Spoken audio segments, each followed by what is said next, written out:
So ఇది చూడండి, ఇది లేటెస్ట్ అన్నమాట, వెరీ న్యూ అప్డేట్ అనేది. ఏంటి ఆడియో లీక్. నేను అవంతి శ్రీనివాస్ గారితో నేను ఫోన్లో మాట్లాడిన ఆడియో లీక్ ఎంత ఫేక్ చేశారంటే పాపం, అంటే వాళ్ళకి నా గురించి సరిగ్గా తెలియదు అనుకుంటా. డీటెయిల్స్, పర్సనల్ డీటెయిల్స్ కొంచెం వర్కౌట్ చేసి చేయాల్సింది అదేదో. అందులో ఆడియో లీక్ లో ఏమని ఉంటుందంటే, ఆయన అడుగుతారు నన్ను, అవంతి శ్రీనివాస్ గారు, ఏం మా ఇంట్లో అందరూ వెళ్ళిపోయారా, పిల్లోడు కాలేజ్కి వెళ్ళిపోయాడా అని అడుగుతారు. కాలేజ్కి వెళ్ళిపోయారు అని నేను చెప్తాను అనమాట. దాంట్లో మీకు ఆ లింక్ తర్వాత వాళ్ళు ప్రొవైడ్ చేస్తారు. వెళ్ళిపోయారని చెప్తా. నా కొడుకు 2nd క్లాస్ అండి, నా కొడుకు చిన్న పిల్లోడు. ఎలా మీరు ఇలా డీటెయిల్స్ సరిగ్గా కనుక్కోవాలి కదా, ఫేక్ చేసినా సరిగ్గా చేయాలి కదా మీరు. పోనీ ఎవరిని అడిగినా చెప్తారు కదా నా గురించి, 100 మందికి తెలుసు నా గురించి అని మీరేగా చెప్పింది. ఇలాగా మీరు చేసేది.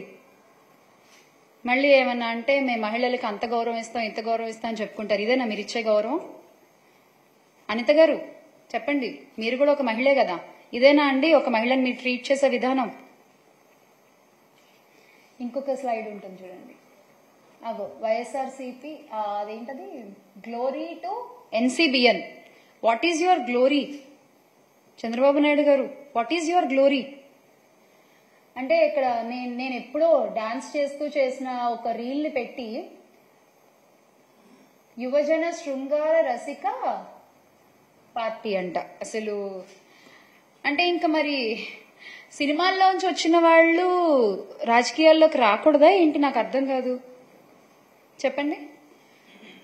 సినిమాల్లో వర్క్ చేసిన వాళ్ళు, ఇండస్ట్రీలో వర్క్ చేసిన వాళ్ళు రాజకీయాల్లోకి రాకూడదా? ఒక చిన్న సందేహం అండి, ఏమనుకోవద్దు.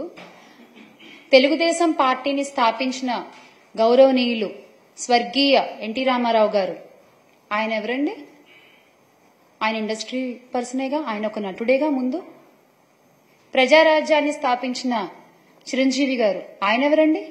ఆయన ఒక నటుడే కదా. ఎందుకు ఇప్పటి మన డిప్యూటీ సీఎం గారు పవన్ కళ్యాణ్ గారు, ఆయన ఎవరు? ఆయన నటుడే కదా. అంటే అబ్బాయిలు వస్తే పర్వాలేదు, అబ్బాయిలు వస్తే సూపరు, అమ్మాయిలు వస్తే మాత్రం అంతకుముందు వాళ్ళు చేసినవి ఇలా పోస్ట్ చేసేసి మీకు నచ్చినటువంటి టెక్స్టులు రాసేసి క్యాప్షన్లు పెట్టేసి ఇలా చేస్తారా మీరు? ఇది ఎంతవరకు కరెక్ట్ అండి? బాలకృష్ణ గారు, ఆయన కూడా ఒక నటుడే కదా. ఇప్పుడు బాలకృష్ణ గారు వాళ్ళ అబ్బాయి కూడా కొత్తగా మోక్షజ్ఞ గారు కూడా ఒక మూవీ చేస్తున్నారు. ఏమో ఇప్పుడు అంటే ఇప్పుడు ఆయన సినిమాల్లో ఆయన వాళ్ళు ఉన్నారు కాబట్టి అబ్బాయిలు వాళ్ళందరూ గొప్పోళ్ళు. ఇప్పుడు రేపు పొద్దున్న మోక్షజ్ఞ గారి సినిమాల్లో పక్కన ఏ హీరోయిన్ చేసినా, వాళ్ళు ఏ పాటలు చేసి డాన్సులు చేసినా, అంటే హీరోయిన్ మరి పెడతారో పెట్టరో, మరి అమ్మాయిలు ఇలా డాన్సులు చేయకూడదు కదా.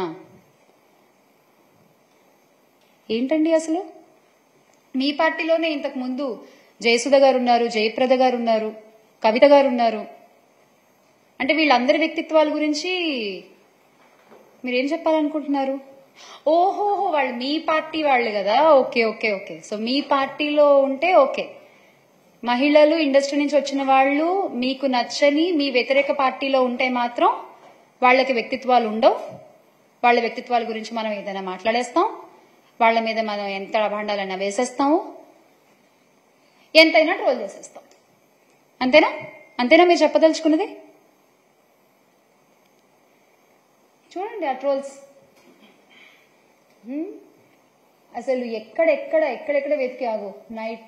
అసలు ప్రతిది అంటే ఇంకా మహిళ అనగానే ఇలా ట్రోల్ చేయడము మీకు అలవాటైపోయిందండి. బేసిక్గా అలవాటైపోయింది. అంటే ఇప్పటివరకు నా మీద కానీ ఆర్ రోజా గారి మీద కానీ మీరు చేస్తున్నటువంటి ట్రోల్స్ కానీ, మీరు అంటున్నటువంటి మాటలు కానీ, ఇవన్నీ ఏంటంటే చేసే వాళ్ళకి ధైర్యం, మనోళ్ళు ఉన్నారు చూసుకుంటారులే అనేటువంటి ఒక ధైర్యం. ఆ ధైర్యాన్ని ఇస్తుంది మీరు కాదా అండి?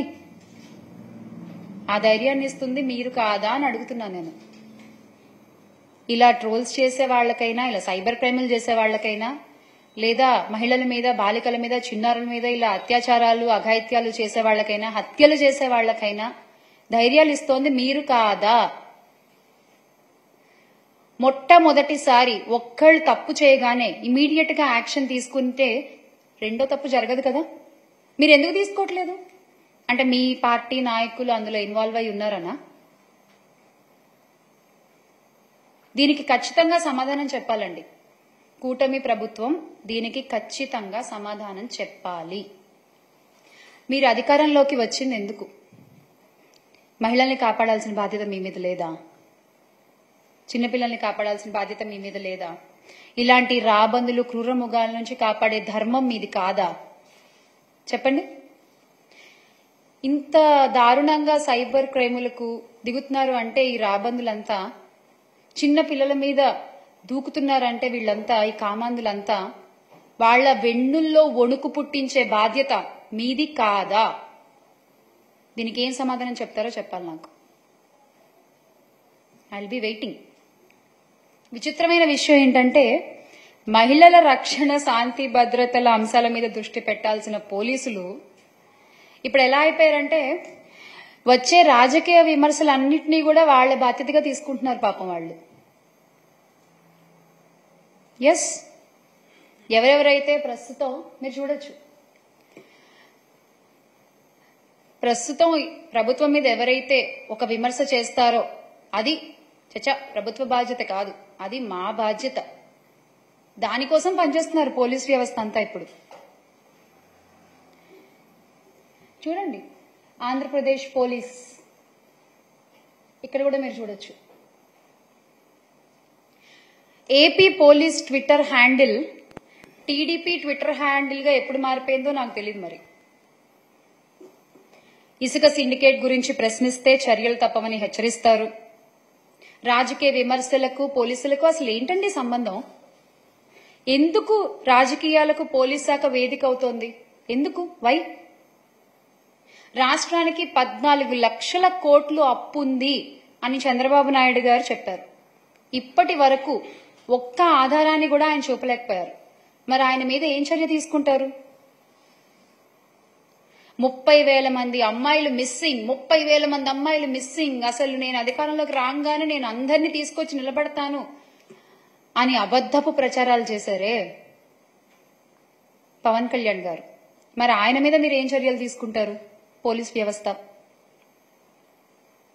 మొన్నటికి మొన్న కల్తీ నెయ్యి కలిసింది అని చెప్పి తిరుమల లడ్డు విషయంలో మొత్తం దేశం అంతా కూడా ఉలిక్కి పడింది ఒకసారి మీరు చేసిన వ్యాఖ్యలకి. ఎంతో మంది హిందువుల మనోభావాలు దెబ్బతీశారే మీ అబద్ధపు ప్రచారాలతో. మరి వాళ్ల మీద మీరు ఏం చర్యలు తీసుకుంటారు?